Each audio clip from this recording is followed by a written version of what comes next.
Voilà, bienvenue chez PM Show. PM Show, émission Nabino Bolingaka Mingi. Fidèles téléspectateurs partout dans le monde entier. J'espère bien que Bozolanda, PM Show. PM Show, Oyo, Bolandaka chaque fois. Et Bolingaka toujours qu'on s'abonner massivement. Oyo, et ça la Makaipaya, chroniqueur Nabino, Prince Molato. Et vraiment, beau s'abonner, beau liker, beau l'embater. Tolingaka Bino Mingi. Tolingaka Bino y a trop. Et j'espère bien que Bino peut bolingaka biso Mingi. C'est pour cela que Bota la Rabiso. PM Show. Et ça, émission Nabino. Oyo. Et ça, la makana chaîne, il y a la grande découverte TV. Et sans plus tarder, Liboso Nangayi, on peut s'amboter dans la caméra. Et pas caméra, il s'appelle Raoul Adobe. Et sans oublier, à la régie finale, Nazana Jean-Si Massiala, salut à toi. Vraiment, sans plus tarder, Lélo, Nazana invité mon corps, n'a invité. J'espère que Bido Nyonso boye bien invité wana, boye billet très bien. Nazana maman Nabiso, Manique de John, l'influenceuse, vraiment, la reine de l'internet.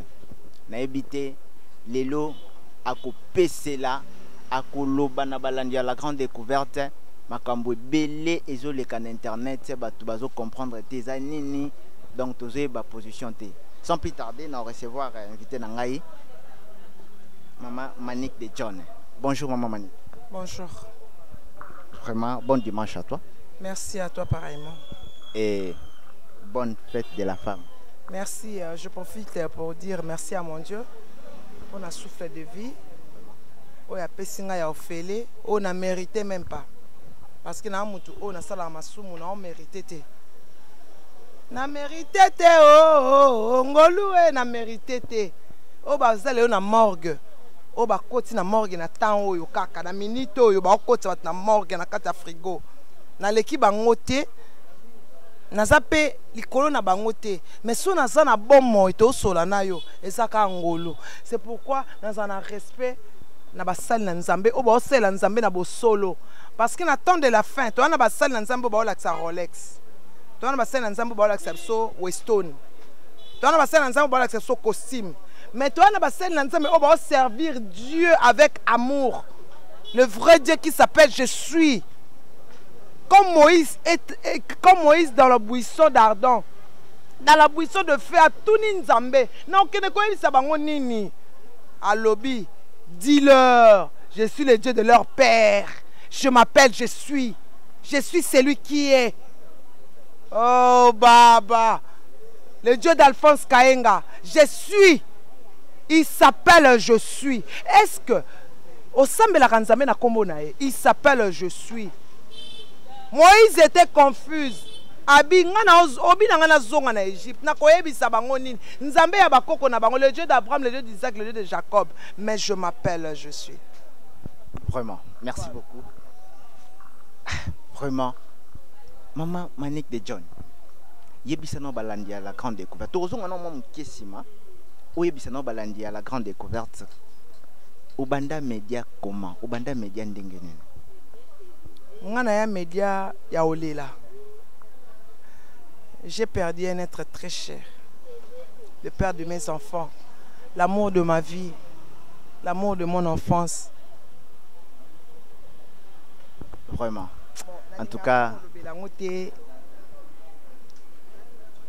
en 2014, le 25, hein, j'ai oublié novembre, octobre. Babendonga Chokore était parti rejoindre les ancêtres. Bon, depuis là, tant comme la Kiningale Manjora, tant que ça émission, Njora, il habité au internet. Alors que sur l'internet, il a parlé déjà de moi.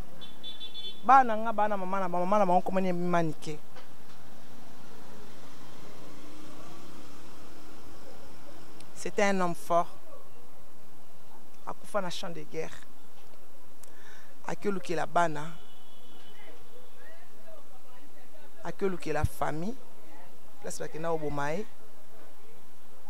J'étais vraiment perdu. On a internet presque folle. Les gens m'ont traité de tout. Afinganga Fauchéri, Chaka Zulu. Mon frère, c'était vraiment un coup dur. Avant, Oyeba Valère Aliwa, il faut couper la moto Lingaming. J'ai perdu mon père quand j'avais 16 ans. C'est ce gars-là qui m'a donné la force de continuer. Après, quand je l'ai perdu, j'ai dit à Dieu, c'est injuste. Or que Dieu savait ce qu'il faisait. Quand on a fait là-bas, on a collé orpheline. Pourquoi permettre de faire orphelin? Je suis celui qui donne la vie et celui qui prend la vie. Je suis celui qui est. C'était un ami. Nakabwana Babia a couffé après 4 ans de séparation à Bisso. Mais quand il est mort, dans le moins Nakabwana est lobby. Donc, et là, ça là plus, comment il se reprocher? Na zwa ki liwa na na conscience nanga. Na biso na boya qui était ndakufité. Parce que abela 7 ans kufate. Donc séparation nanga na ende causer liwa na. Mais après ça, na yo c'est Dieu qui permet tout. OK. Il y a une raison ni sala ke oboya babiandonga. Non, je ne vais pas te dire ça. Ce sont des choses que je garde pour moi. Vraiment. Ah, vraiment, Nzambe nanga ibino moko bozo yoka, bozo landa. Maman Justesse Bonganga. Ozaki na besoin ya Maman Manik de John. Omoni yeyo. Maman Justesse Bonganga en direct na Amérique. Salut à toi. Bon, tout le bela. Ozana lito ya musique, oza mwasi ya musicien. Yebisa nanu. Comparaison nini okoko sala na minute oyo par rapport ya musique ya Fally oyo tiko bimana ya faire gola. Okoko sala comparaison nini tant que mwasi ya musicien. Bon, Fally asali asa ayembi oyo ye alobi que tokos grand. Mais l'autre là ayembi libiso rumba trap mais abeti zouk. Donc il sait pas ce qu'il fait. Problème n'est pas yangoana. Il veut ressembler à l'autre, mais à son commenter. Vraiment. En tout cas, Maman Manik John, Tozoyo Kabiso Nyonso, Eza Nakokolo Baboué.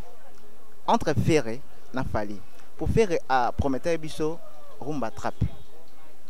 Rumba Trap, mais tout le monde a bêti. Rumba Mobwe, Bimil Roi Zouk, bon je ne sais pas. Bon disons, ça va. Isa Zouk. Ukolobani par rapport à l'autre, on a fait à Kosibisoto comment? Ce sont des mensonges. Et puis ce que je dirais, c'est que au moni et l'autre Zoboma clan wana.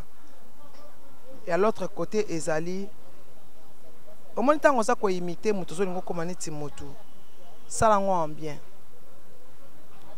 Kofinga est important. Maintenant, il interview nous sur la finga Fally. Woti ko finga Fally. Pardon, azo imiter nani? Yeah, a répéter na voix ya Babiat. Si qu'on a évité sur la voix nini, mais Fally a sa référence.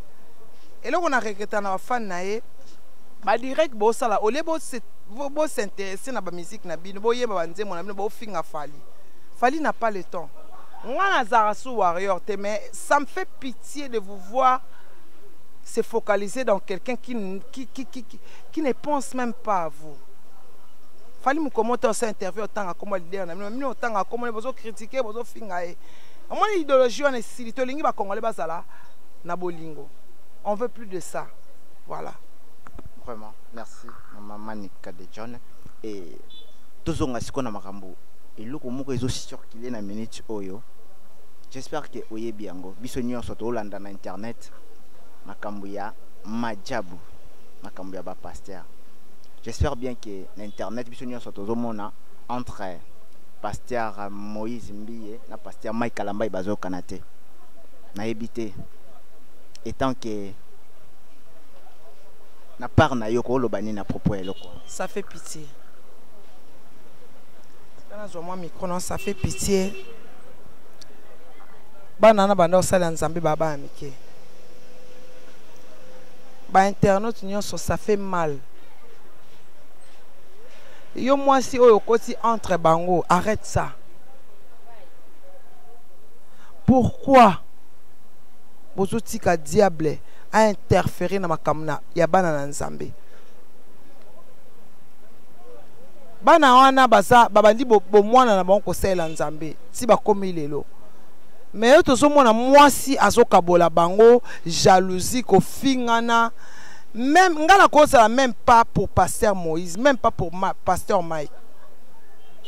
Pourquoi bo kabola amitié na bino et so sakeno diable azo kabola bino? Pourquoi bo laisser diable à côté entre bino? Boza murte, il faut pas longola bino corps pastoral. Boza murte. Même la prédication à pasteur Moïse, c'est de la jalousie. Que moi si mon kwazaki yaye a comme pas muninga nae. Pasteur Mike pona kongrezan azui sous ami koseli maladie. Mais tout le monde na concours wana bato akufi misatu. Non bo sabo signer pacte na diable pona pesa eba am. Arrêtez ça. Ah, le temps de la fin ba signe.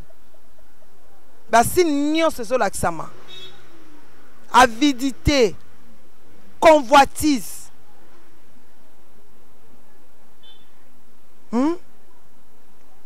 Basala ba Vodacom tout le monde bato akufa te mais concours wana bato akufi misatu bana ya bato o bino bobomi baseur nyonso wana baza mabe na internet mibali na bango bazomona bango ba sex tap.